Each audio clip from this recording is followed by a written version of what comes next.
For ages, the headlines read, cheap Chinese EVs are coming. Coming to the US, coming to Canada, coming to Europe, coming everywhere. But are they? And can they be stopped? And should they be stopped? Or should we let the market decide? I'm Brian. Welcome to Futuraza. So there's this great article on the CBC here. Would you buy an affordable EV made in China? I mean, would you? Because in Canada, Teslas are made in China. As Ottawa weighs tariffs, the cheapest Chinese EV costs less than half of available options. Benjamin. Well, let's find out what EVs are on the market. Cheap Chinese EVs may head to Canada before the US. Well, have they? Because BYD isn't really there. They could demolish most other car companies around the world. Could they? Because I'm just telling you now, they can't. Look at the European adoption rate of Chinese EVs. It's very, very low. They are not half the price. They're low. So let's look at this. This is the most recent update as of September of last year. So this is a little out of date. Here's the top selling EV brands in Canada. So let's look at these ones. We've got all the other brands here. This is all the sales for all this EVs in Canada. Tesla, 36%, Hyundai, BMW, Volvo, Chevy, Ford, Kia, Toyota, Jeep, and Mini, with all others making up 11.8%. So at most, 11.8% of the market is Chinese, but I can't find anything that shows me more detail than this. I cannot find a great list of Chinese-made EVs. Now, this 36.7% is made in China. These are Teslas that are made in China. But guess what? If you impose a big tariff, it doesn't mean these cars are going to stop selling. It just means you'll get them from Fremont and Texas instead. Is that better? Is that different? Did it change anything? So let's go back over to here. We've got the news today. Canada will impose 100% tariffs on Chinese electric vehicles. Justin Trudeau announced that it will match the levies imposed by Biden in the US and match that of go up substantially like they did in Europe. In Europe, they are only 8 to 36% on top of the existing 10%. So 18 to 46% import tariffs. And that's based on how Chinese the car is. If it's made by a state-owned company, it's the highest tariff. If it's made by Tesla, who not only doesn't get really much in the way of anything from the government, but also pays in hundreds of millions in taxes, they get the lowest tariff. But it's still protectionist. Shouldn't the market decide? Shouldn't the market get to determine what it wants to do? In a significant escalation of tensions, he said he's going to impose 100% tariffs. It aligns with Canada's automotive policy, with that of the US, the market for the vast majority of Canadian-made vehicles. So Canada has a big manufacturing base. Ford and GM and Stellantis all have factories in Canada, as I recall, making a variety of vehicles, but also making parts, making motors. I believe Ford's V8 that goes into the Lightning is made in Canada. We all know that China's not playing by the same rules. What's important is that we're doing this in alignment and not in parallel with other economies around the world.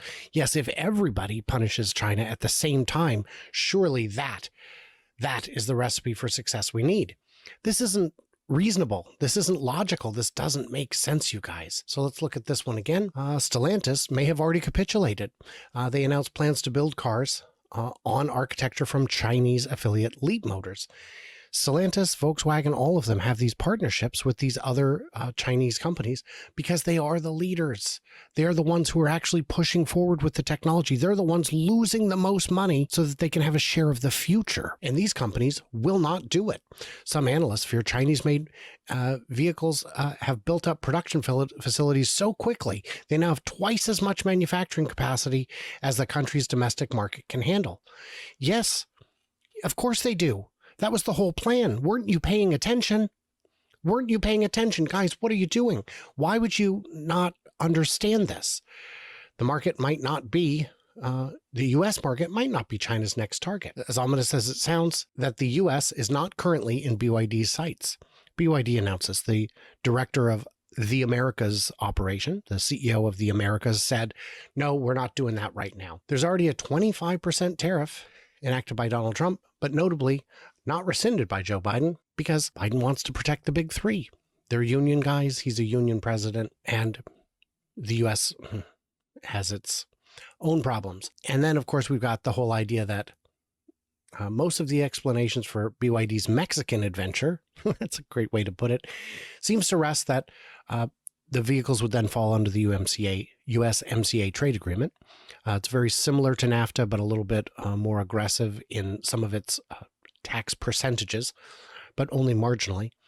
Except that getting vehicles to be covered, not to mention qualify, would require BYD to forego many of the advantages that currently allow it to produce electric vehicles by as much as $10,000 to $15,000 cheaper than North American EVs. So guys, this is ignoring the fact that once a car is exported from China, it's no longer a bargain. If you look at the price of BYDs and MGs and Neos and Lees exported from China to Europe, you'll find that they are not cheaper when they get there. Even Tesla, the only company in EVs, the only pure EV play who is actually making a profit when they build a car in China and ship it to Europe, it is not priced aggressively cheaper than the competition. It is priced the same.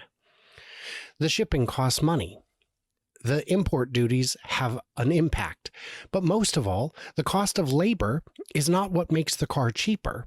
The cost of labor is only 10 to 12% of the car. If you reduce that to zero, the car only gets 10 to 12% cheaper. It's all the bibs and bobs. It's all the batteries and motors and battery management systems. It's all of the controllers, the switches, the seats. You need all that stuff, and it's all being built by robots around the world, and robots get paid the same no matter where you go. Electricity can be cheaper in some places, but only a little bit. And the electricity, again, is not the expensive part of what makes the car. It's all of it. It's all the pieces. So these protectionist measures are not going to help. And if we look again at this Statista graph, this is looking at EV sales in Canada. And you can see the number is growing and growing.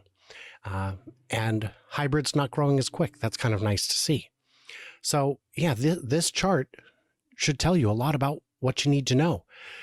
It's not China coming to eat your lunch. It's Tesla. And putting these import duties will not stop Tesla. It'll just shift where they're getting the cars from. There's a big cost to importing them already, between the time it takes, the cost of the actual shipping, and then the cost of the car itself. It all adds up, and you're not going to see Tesla substantially raising prices because they're no longer using China. It just means those cars will go somewhere else in the world. So I don't know what the heck you're doing. Do you want a clean environment or not? Because you're not doing it yourself. You're not taking the steps you need to actually get the air clean. There are no Canadian upstarts looking to sell 1 million cars a year that I'm aware of. Perhaps you could share one. And then this new tariff applies as well to steel. They're going to add a big tariff to Chinese steel. You know who pays tariffs, right? It's the consumers. It's the person buying it pays it and then passes on the lack of savings. So what you're going to do is just cut your own legs out from under you, I guess. Yeah, it's automotive manufacturing companies and Unifor, the union that represents them in Canada, have been pushing to match the U.S. tariffs on Chinese electric cars and trucks. Those calls grew louder after a lobbying firm working for BYD filed notice that it was working to sell passenger cars in Canada.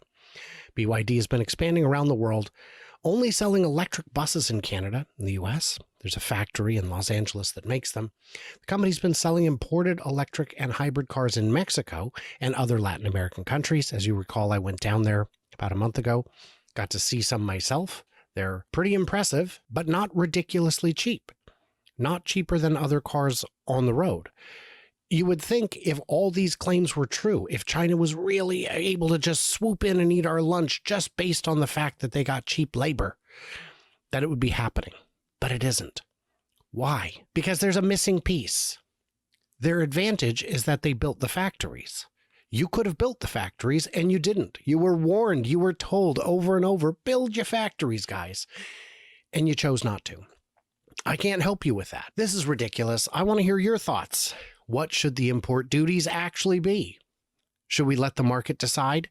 Because that's not what we're doing. We're not letting the market decide. This is absolutely government control, absolutely government interference. And while I can support import duties and tariffs, of course, 100% is not an import duty. It's a ban. You've banned Chinese vehicles from being sold in your market. What did I miss? What did I misunderstand? Leave it all in the comments below, and stay tuned, stay juicy, and I cannot wait to hear from you clever robots in one of many places on my upcoming journeys. Let's go down the list real quick. I'm going to be in Vancouver, BC on September 7th and 8th.